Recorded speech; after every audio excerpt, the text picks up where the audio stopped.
Good morning friends, मैं अभिषेक रावत से दीक्षित चौधरी महाविद्यालय से। आज हम लोग केमिस्ट्री में आज का जो हमारा टॉपिक वो है समिति।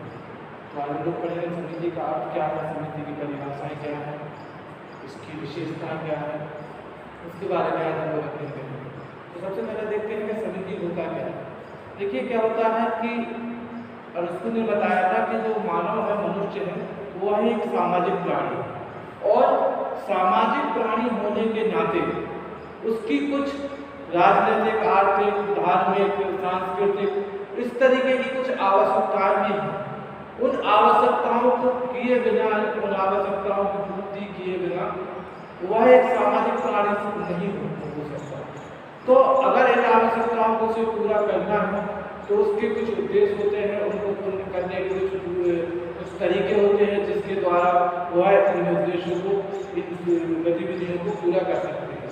देखिए, मानव अपनी जो आवश्यकता है, या जो राजनीतिक क्षेत्र में हो, धार्मिक सामाजिक क्षेत्र में हो, या सांस्कृतिक क्षेत्र में हो, किसी भी क्षेत्र में हो, उसकी जो आवश्यकता है वह तीन प्रकार से पूरी हो सकती है। एक तो होता है कि वह व्यक्ति स्वयं करे, प्रत्येक आवश्यकता की पूर्ति स्वयं करे, लेकिन वह सभी आवश्यकताओं की पूर्ति स्वयं नहीं कर सकता, ये पूरा असंभव है। ठीक है, प्रत्येक व्यक्ति अपनी इन सभी आवश्यकताओं की पूर्ति स्वयं से खुद से नहीं कर सकता है, अतः उसको किसी न किसी के सहयोग की आवश्यकता अवश्य पड़ेगी।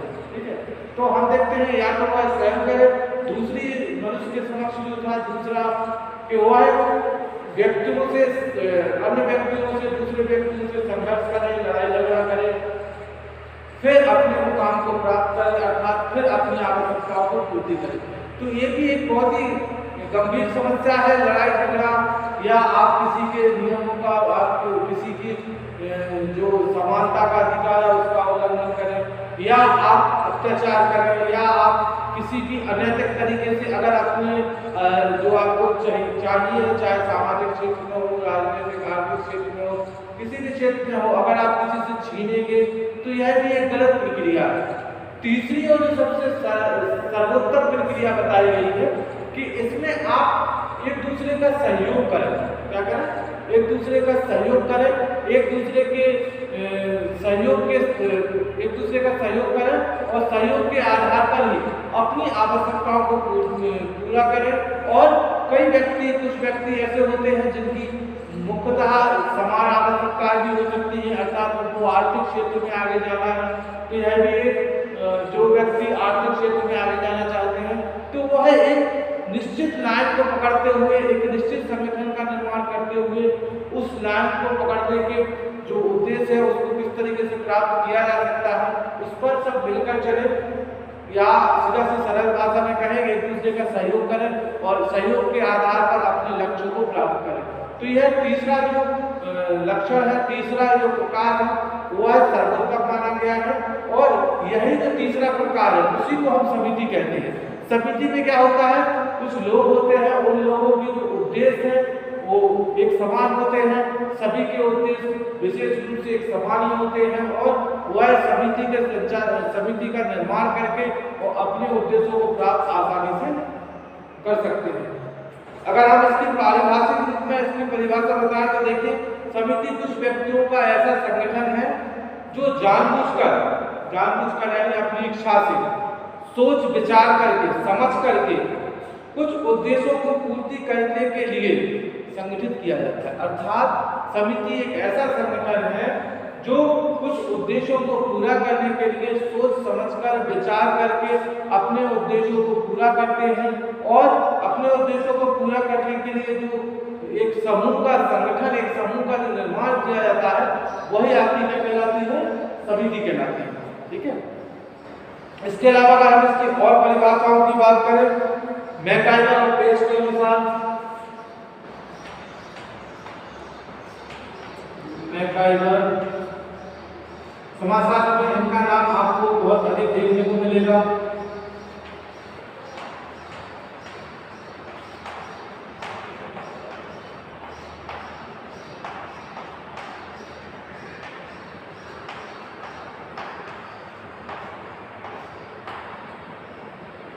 मैकाइवर और पेज के अनुसार देखिए, उन्होंने बताया था कि समिति सामान्य प्रकार से एक उद्देश्य या उद्देश्यों के समूह की प्राप्ति के लिए संगठित समूह है। मैंने क्या बताया था, समिति एक ऐसा सामान्य प्रकार से एक ऐसा उद्देश्य या उद्देश्यों की पूर्ति के लिए या उद्देश्यों के समूह की पूर्ति के लिए एक संगठित समूह है।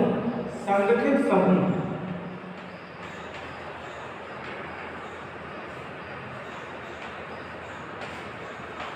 जो संगठित समूह है वही क्या कहलाती है, आपकी समिति कहलाती है। अर्थात जो संगठित समूह बनाया गया है, संगठित समूह ही क्या कहलाती है, आपकी समिति कहलाती है। ठीक है। इसके अलावा और भी कई विद्वान समाजशास्त्रियों ने इसकी परिभाषा दी है। ऊपर से एक परिभाषा आप देख सकते हो, बोगार्ट के अनुसार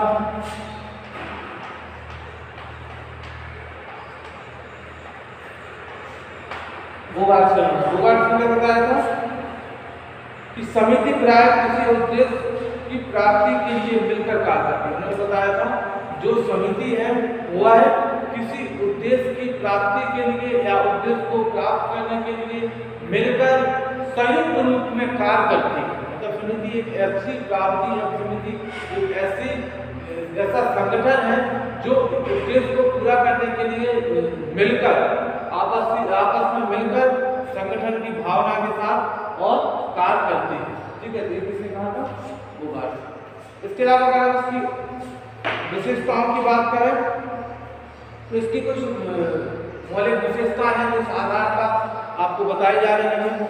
एक तो इसका मनुष्यों का समूह होता है, जैसा कि हम आपको पहले बता चुके हैं।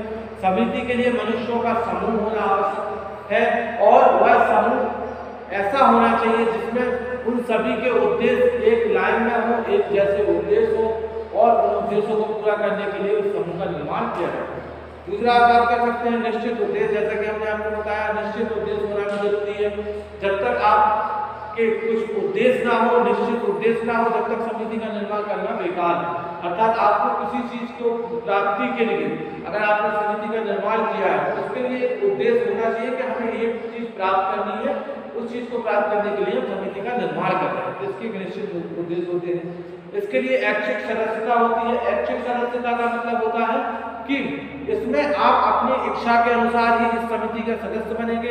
अर्थात बिना किसी प्रेशर के, बिना किसी दबाव के आप काम करेंगे और आप उस समिति के सदस्य तभी होंगे जब आप क्या कहते हैं, आपके जो उद्देश्य है वो एक समान है। ठीक है, तभी आप उसके सदस्य बनेंगे, अन्यथा किसी भी प्रकार के सदस्य बनने की आपको आवश्यकता नहीं है। सदस्य इसकी जो सदस्यता है वो ऐच्छिक सदस्यता होती है। ऐच्छिक सदस्यता मतलब होता है कि अपनी इच्छा के अनुसार आप इसकी सदस्यता ग्रहण करेंगे। समझ आ रहा है कि नहीं आ रहा? तो ये इसमें ऐच्छिक सदस्यता का भी गुण पाया जाता है, इसकी एक विशेषता होती है। इसके लिए अस्थायित्व होता है, मूल संगठन होता है, विचार पूर्वक स्थापना होती है। अर्थात विचार जो है सभी के विचार मिलना चाहिए, तभी वह समिति का जो निर्माण है वो पूरा हो सकता है, तभी वह समिति व्यवस्थित तरीके से कार्य कर सकती है जब सभी के विचार एक दूसरे से मैच करें, मिलान करें। ठीक है। और इसके कुछ नियम भी होते हैं, कुछ नियमों पर आधारित होती है। देखिए, किसी भी काम को अगर आपको प्राप्त करना है, किसी काम को पूरा करना है, अपने लक्ष्य को उसको प्राप्त करना है, तो उसके कुछ उद्देश्य होते हैं, इसके कुछ कार्य होते हैं, इसके कुछ नियम होते हैं। उस नियमों को पालन करना हमारा कर्तव्य होता है। और अगर नियमों की अभाव में कोई भी कार्य संपन्न नहीं हो सकता है, किसी भी क्षेत्र में, किसी भी समाज में अगर नियम ना हो तो वह समाज, वह संस्था सभी बेकार है। क्योंकि नियम इसलिए बनाए जाते हैं जिससे वह सभी के ऊपर समान रूप से लागू करें और फॉलो हो। और इसके अलावा नियमों के आधार पर ही आप उस लक्ष्य को प्राप्त कर सकते हैं। ठीक है। इसके अलावा हम आपको इसके बारे में समिति के बाद संस्था के बारे में बताएंगे। ये भी लगभग सिमिलर है, थोड़ा सा डिफरेंस है, वो भी हम आपको बताएंगे। संस्था और समिति में क्या अंतर होता है वो भी हम बताएंगे। बस लेकिन आज के लिए आप इतना ही रखेंगे। इसके बारे में हम और विस्तृत अध्ययन भी करेंगे, वो कल करेंगे। बहुत बहुत धन्यवाद।